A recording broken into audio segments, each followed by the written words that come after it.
My fiancée called me a stepping stone on a live stream she thought I'd never see.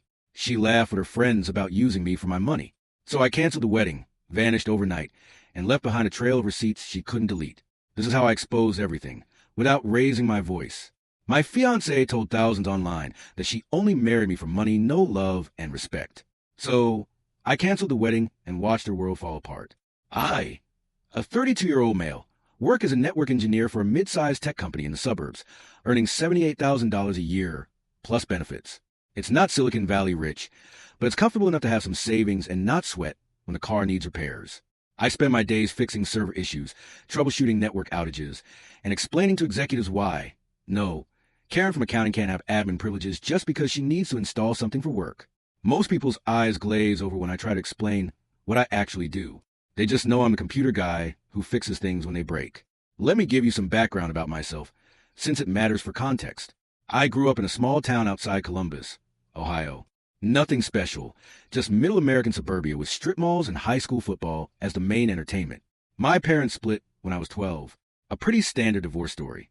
Dad was a factory worker at Honda. Mom was a pediatric nurse. I lived with Mom during the week and Dad on weekends. They didn't hate each other. They just grew apart, as they say. I was always a nerdy kid. Built my first computer at 14 from parts one saved up for by mowing lawns and shoveling snow. I got decent grades, not valedictorian or anything, but enough to get into Ohio State. I studied computer science, graduated with some debt, but not crippling amounts, and worked my way through various IT jobs until I landed this network engineering position 4 years ago. Nothing exceptional about my life. I have a small group of close friends, mostly guys I game with or know from work. I drive a 2018 Subaru that's practical and reliable. My apartment is nice, but not fancy. A 2-bedroom in a decent complex with covered parking and a gym I occasionally use.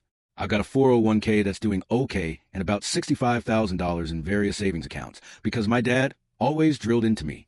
Always have at least 6 months of expenses saved. I listen to podcasts about tech and sometimes history.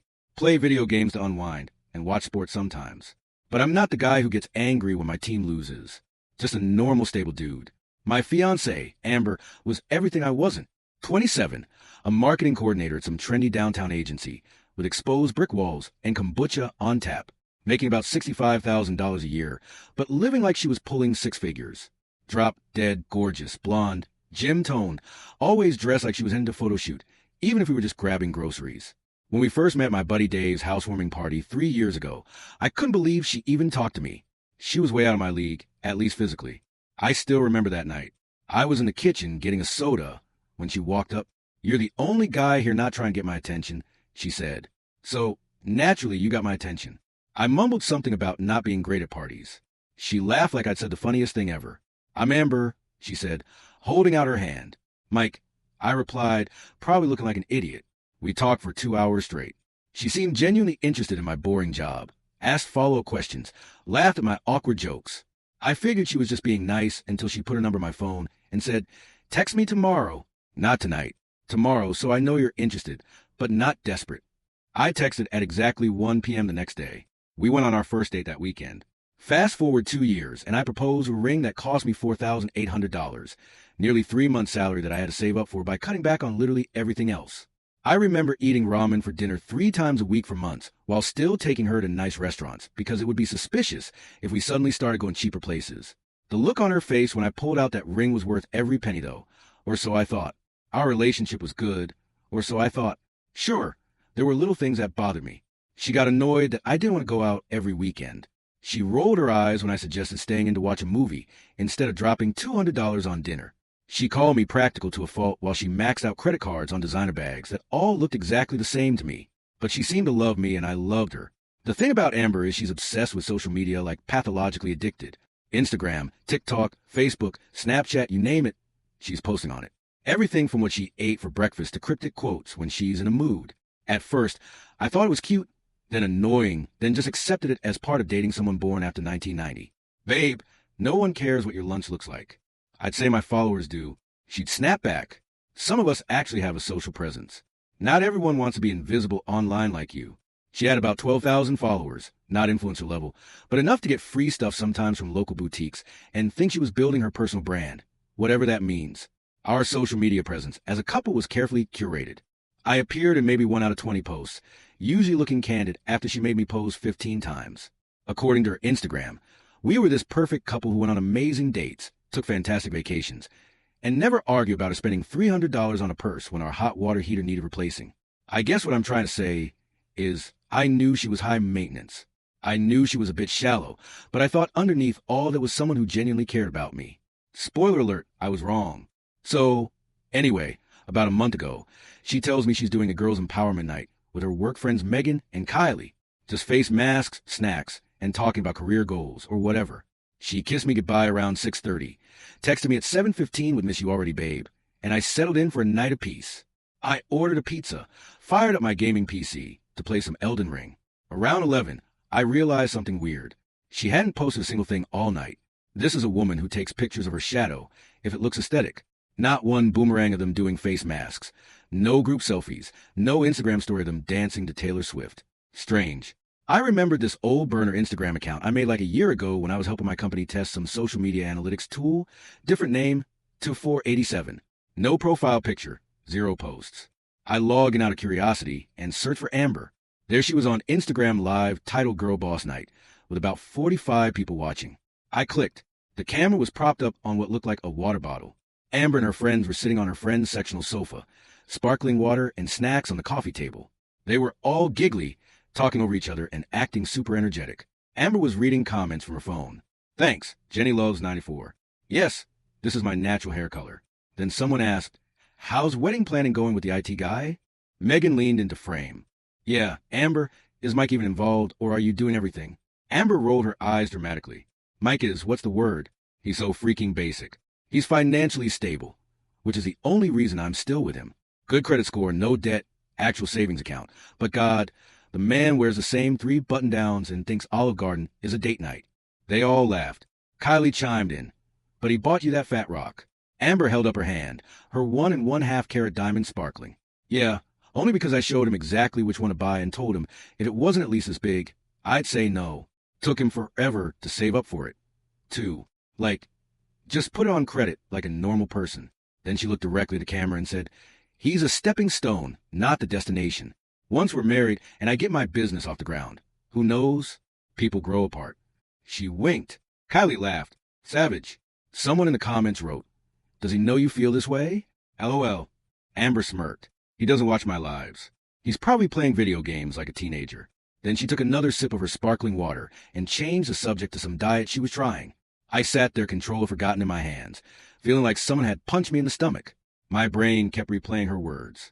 Stepping stone, not the destination. 3 years together, engagement, wedding plans, talking about kids someday, and I was just a freaking ATM with a pulse to her. I didn't rage, didn't throw anything, didn't immediately call her out. I just sat there letting the reality sink in. The woman I thought I was going to spend my life with had just publicly said I was nothing more than a financial plan, a means to an end, a stepping stone. I exited out alive, but made sure to record the last few minutes using screen recording. Then I turned off my PC, went to bed, and stared at the ceiling until she texted that she was on her way home.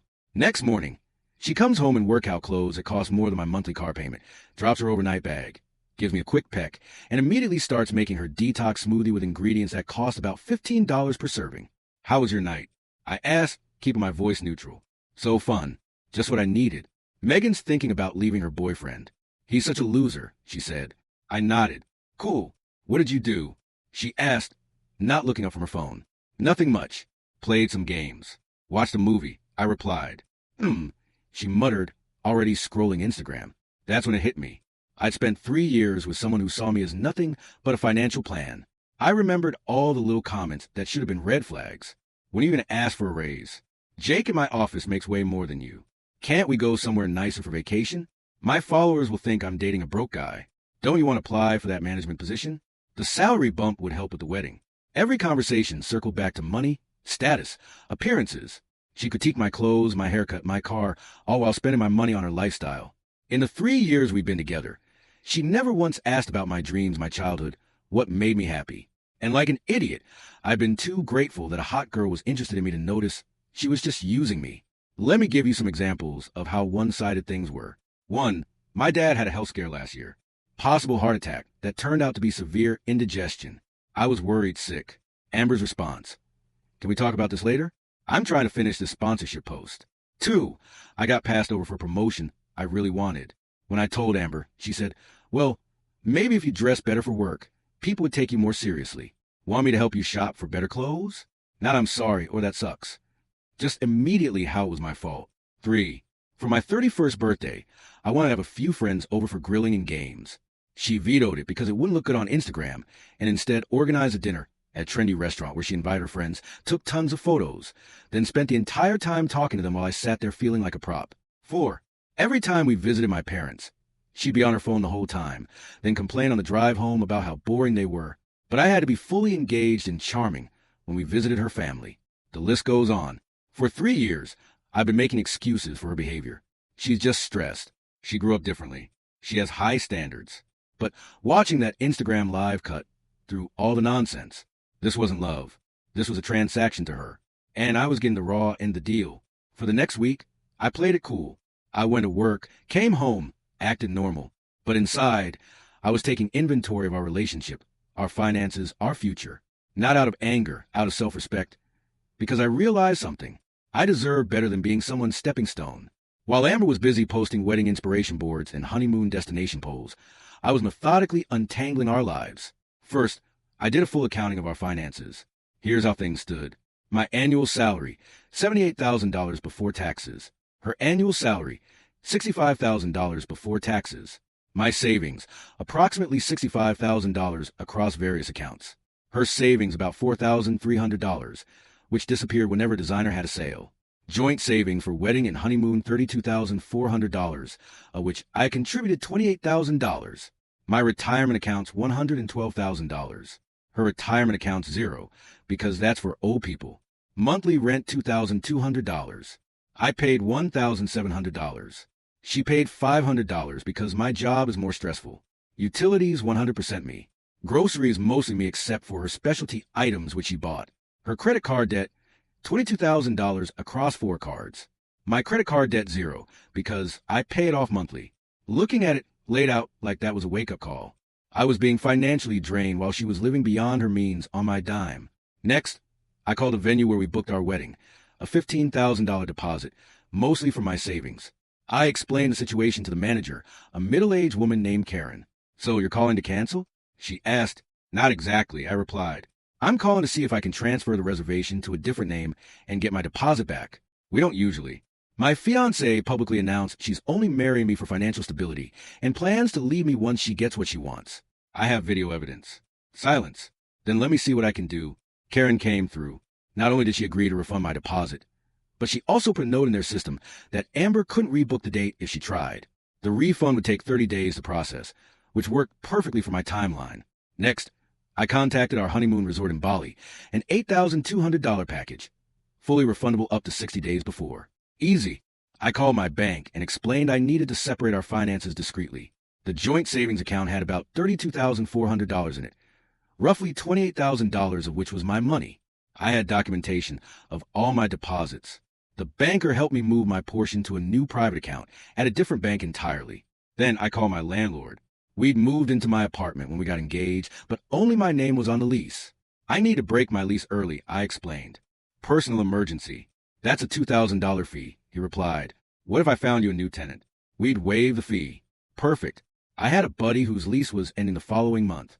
He was looking for a place, and my apartment was in his price range. Win-win. I booked a small furnished apartment across town. A month-to-month lease, $1,800 per month, which was less than I was paying for our larger place. I arranged movers for Thursday when Amber would be at an all-day marketing conference. The final touch, I went back to the Instagram Live. It was still up.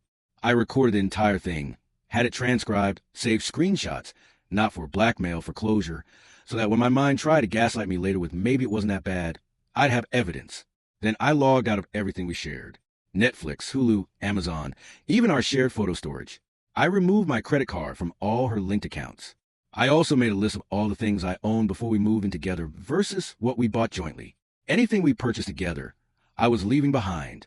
Anything that was mine before I was taking. Fair is fair. The plan wasn't about revenge. It was about self-preservation, about extracting myself from a toxic relationship with minimal drama, about starting over with my dignity intact. And I waited. The day before the plan went into action, I had a moment of doubt. 3 years is a long time. We had memories, inside jokes, routines. I almost called it off. Almost. Then I overheard her on the phone with Megan. Yeah, the venue is booked. It's not as upscale as I wanted, but it's what we can afford with Mike's budget. I'm working on him for the upgraded catering package. He keeps talking about staying within budget, but I mean it's my wedding day. There was again. My wedding day, not our wedding day. Like I was just a wallet making her princess fantasy come true. Doubt gone. Thursday arrived. Amber left at 7 a.m. for her conference, dressed in a blazer that cost more than my first car, kissing me goodbye with a distracted love you. Make dinner reservations for her tonight. I'm networking with VPs. As soon as she left, I texted the movers. All clear. They arrived at 8. I had everything boxed and labeled. My clothes, electronics, personal items, family heirlooms. We were done by 10 o'clock. I left behind anything we'd bought together. The overpriced sofa she'd insisted on, the dining set that had to match her aesthetic, the bed we shared. I put the engagement ring, the one I'd worked overtime for months to afford, in a water glass on the kitchen counter. Poetic, I thought, since she'd been drinking sparkling water when she revealed her true feelings.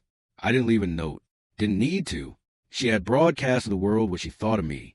I was just taking her at her word. By noon, I was setting up my new place. By 2, I had my internet working. By 5 o'clock, I was sitting on my new couch, nothing fancy, just comfortable when my phone exploded. The first call came at 5:23 p.m. I let it go to voicemail. Then another and another. The first voicemail. Mike, where are you? Where's your stuff? Call me back. This isn't funny. The second. Are you freaking kidding me? You moved out over what? Call me. The third. If this is about that stupid Instagram live, you're being ridiculous. It was just girl talk. You know I love you. Please call me. They got progressively more desperate. Then angry, then tearful. Our text messages flooded in. 5:42 p.m. Mike, where are you? 5:43 p.m. Why is your stuff gone? 5:45 p.m. Answer your phone. 5:52 p.m. Is this a joke? Because it's not funny. 6:01 p.m. I can't believe you did this to me. 6:08 p.m. Over one stupid comment. Really? 6:15 p.m. You're acting like a child. 6:23 p.m. The ring, too. Seriously? 6:30 p.m. I'm sorry if I hurt your feelings, but this is an extreme reaction. 6:45 p.m. Please just call me so we can talk about this. 7:03 p.m. Mike, I'm worried about you. 7:15 p.m. If you don't call me back, I'm calling the police to do a wellness check. 7:32 p.m. I'm coming to find you. I turned my phone off. When I turned my phone back on the next morning, I had 78 missed calls, 134 text messages, 23 voicemails, and notifications that she tried to log into my email and bank accounts. I didn't respond to any of it. Around noon, a text from my buddy Dave. Dude, Amber is having a complete meltdown on social media. Did you guys break up? I checked her Instagram. She'd posted a tearful selfie, makeup strategically smudged, with the caption, "When the person you thought would stand by you forever abandons you without even a conversation."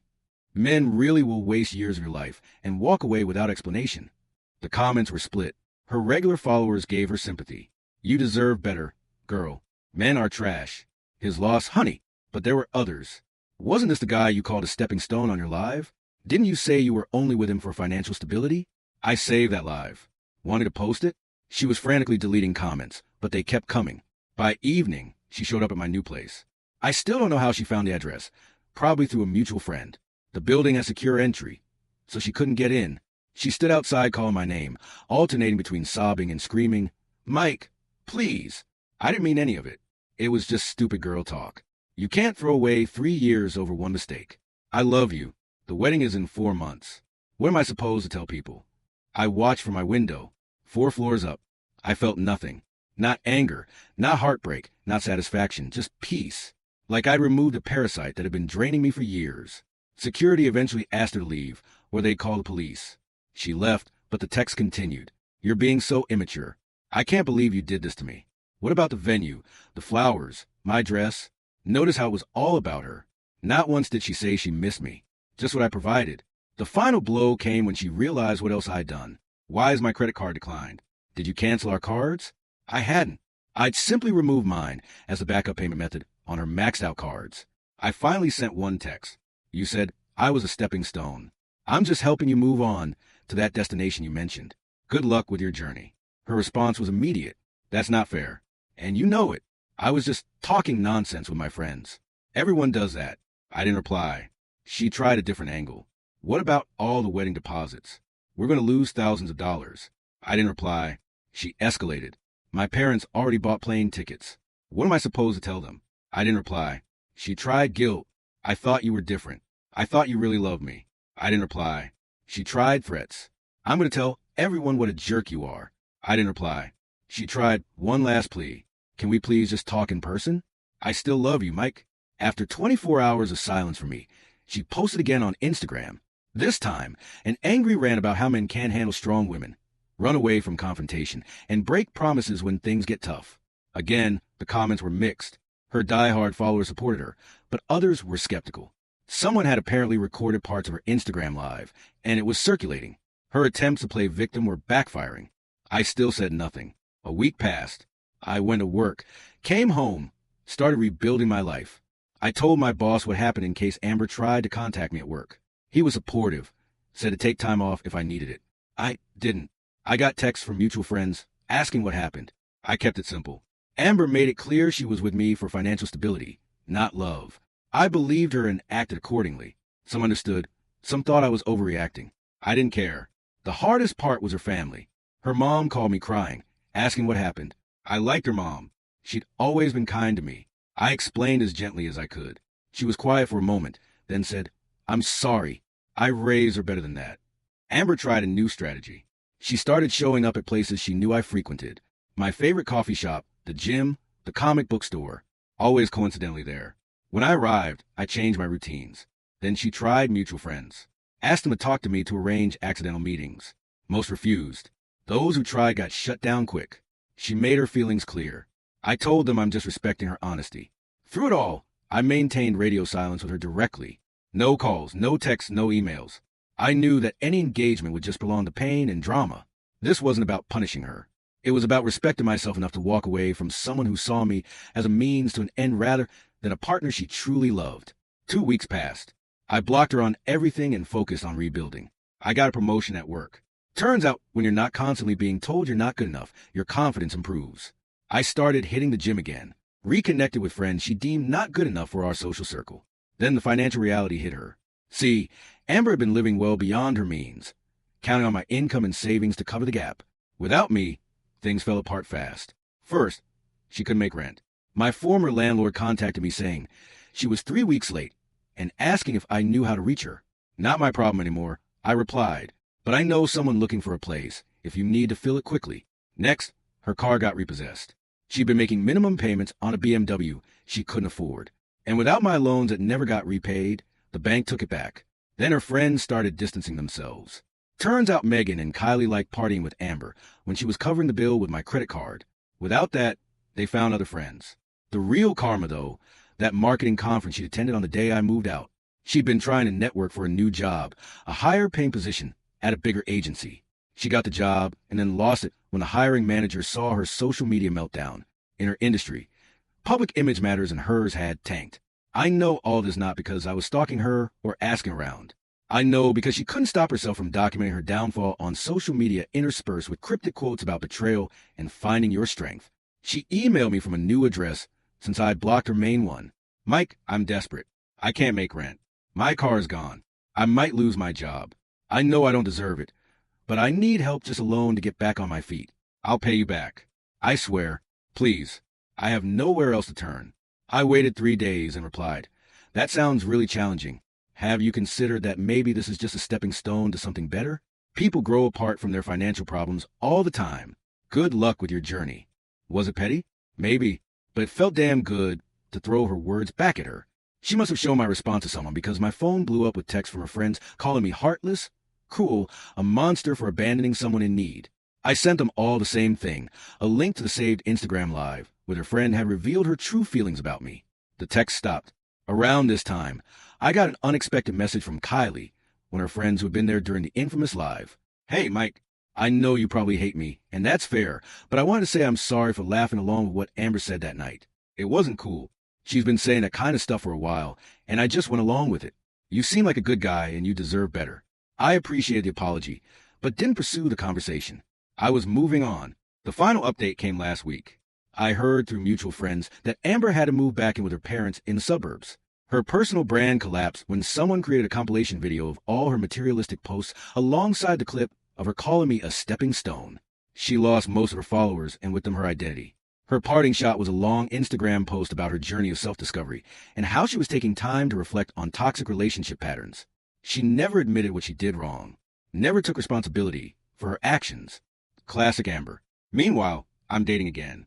Nothing serious. Just enjoying meeting people who actually want to know me, not what I can provide. My new apartment feels like home. I'm saving for a house now. One that I'll buy because I like it, not because it'll look good on someone's Instagram. Sometimes I think about how close I came to legally binding myself to someone who saw me as nothing but a wallet with legs. It would have been alimony payments, possibly child support, years of manipulation, and gaslighting, all avoided because she couldn't resist the validation of strangers on a live stream. The wedding would have cost me $35,000. The divorce would have cost me much more. Instead, I invested that money in myself. Best return I'll ever get. It's been just over 6 months now since I walked away from Amber and that life. Thought I'd give you guys an update since the original post got so much attention. First off, thanks for all the support. The comments and messages really helped during those first few weeks when I was second-guessing myself. To the few who call me a jerk for how I handled it, maybe you're right, but I don't regret it. So, here's where things stand. That promotion I mentioned turned into an even better opportunity. One of our clients offered me a position as their IT director, $110,000 a year, plus bonuses and stock options. I took it. First time in my life I've had a six-figure salary. The irony that this happened right after Amber complained about my earnings isn't lost on me. I bought a house. Nothing fancy, just a 3-bedroom ranch in a nice neighborhood with good schools. Thinking long-term here. The down payment came from what would have been our wedding fund. Every time I walk through the front door, I feel a sense of peace knowing it's mine. No one can tell me what color to paint the walls or complain that my furniture isn't aesthetic enough. The dating scene has been interesting. I've gone out with a few women, some great, some not so great. Nothing serious yet, but I'm not rushing. The difference is now I'm looking for a partner, not just someone who looks good in photos. I want someone who asks about my day and actually listens to the answer. Someone who doesn't see my stability as something to exploit, but something to match. As for Amber, I've kept my distance, but it's a small city, so I hear things. She's still living with her parents, still posting inspirational quotes and selfies, but her engagement numbers have tanked. She tried to rebrand as a personal growth coach, but it didn't take off. Last I heard, she's working at a retail store at the mall, the same one she used to make fun of people for shopping at. The funniest part, she's dating some guy who looks exactly like me. Same build, same hair color, similar style. But from what mutual friends tell me, he drives a leased luxury car he can barely afford and lives in a fancy apartment that's eating up 50% of his income. All flash, no substance. She found her match. Her final attempt to contact me came about 2 months ago. She sent a handwritten letter to my new house, still not sure how she got the address. Pages and pages about how she'd grown and changed and realized what's really important in life. She ended it by asking if we could get coffee sometime. I didn't respond. Some people asked in the comments of my original post if I ever felt bad about how things turned out for her. The honest answer is sometimes briefly. There were good times in those 3 years, moments when I thought what we had was real. But then I remember her face on that Instagram live, the casual cruelty in her voice when she called me a stepping stone, and any guilt evaporates. You know what's funny? If she had just said those things in private to her friends, I probably never would have known. I might be married to her right now, thinking she loved me while she planned her exit strategy. In a weird way, her need for social media validation saved me from a much worse fate. So that's it. The story doesn't have some dramatic conclusion. No big confrontation. No tearful reconciliation. No blockbuster ending.